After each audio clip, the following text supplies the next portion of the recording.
प्रदेश के प्रयागराज में चल रहे महाकुंभ में श्रद्धालुओं का तांता लगा हुआ है। अब तक 11 करोड़ से ज्यादा श्रद्धालु यहां पहुंचकर डुबकी लगा चुके हैं। देश ही नहीं बल्कि विदेश से भी लोग पावन स्नान के लिए यहां पहुंच रहे हैं। बढ़ती भीड़ के साथ ही महाकुंभ पहुंचने के लिए फ्लाइट के किराए में भी जोरदार बढ़ोतरी हुई है। दिल्ली या मुंबई से प्रयागराज जाने के लिए फ्लाइट टिकट इतना महंगा हो गया है कि इतने में आप सिंगापुर, दुबई या लंदन पहुँच जाएंगे। जी हाँ, टिकट का दाम 50-60 हजार रूपए तक पहुँच गया है।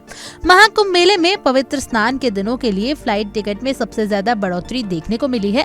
13 जनवरी से शुरू हुए महाकुंभ मेले में आने वाले 29 जनवरी को मौनी अमावस्या, 3 फरवरी को बसंत पंचमी और 12 फरवरी को मार्ग पूर्णिमा जैसी तारीखों पर दिल्ली और मुंबई से प्रयागराज जाने वाली फ्लाइट की टिकट की कीमतें आसमान पर पहुंच गई हैं। सामान्य दिनों पर जहां दिल्ली से प्रयागराज आने और जाने का किराया 10 से 12 हजार रूपए के बीच में होता था, तो वहीं मुंबई से प्रयागराज का हवाई किराया भी 15 हजार के नीचे रहता था। लेकिन शाही स्नान के दिन महाकुंभ के लिए दिल्ली से प्रयागराज आने और जाने का किराया 50 हजार रूपए, तो वहीं मुंबई से प्रयागराज की फ्लाइट टिकट की कीमत 50 से 60 हजार रूपए तक पहुंच गई है। ऐसे में इस सब को देखते हुए हाल ही में DGC यानी directorate general of civil aviation ने एयरलाइंस कंपनियों को कड़ी फटकार लगाई और उनसे प्रयागराज के लिए तर्कसंगत हवाई किराया निर्धारित करने की मांग की है। ये कदम उस समय उठाया गया जब यात्रियों की तरफ से प्रयागराज के हवाई यात्रा किराए को लेकर लगातार शिकायतें आ रही थी, खासकर त्योहारों और महाकुंभ जैसे बड़े आयोजनों के समय जब किराया अचानक बढ़ जाता है।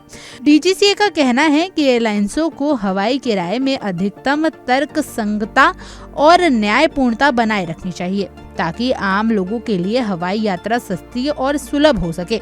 महाकुंभ जैसे आयोजन में यात्रियों की संख्या बढ़ जाती है, लेकिन एयरलाइंसों द्वारा किराया बढ़ा देना न सिर्फ यात्रियों के लिए परेशानी का कारण बनता है, बल्कि ये उनकी जेब पर भी भारी असर डालता है। सरकार और DGCA दोनों ने इस मुद्दे पर गंभीरता से विचार करते हुए एयरलाइंसों से किराए में पारदर्शिता और निष्पक्षता की उम्मीद जताई है।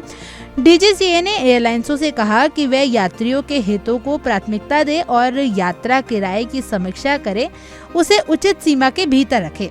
अब ये देखना होगा कि एयरलाइंस कंपनियां इस दिशा में क्या कदम उठाती हैं और क्या यात्रियों को उचित दरों पर हवाई यात्रा की सुविधा मिलती है।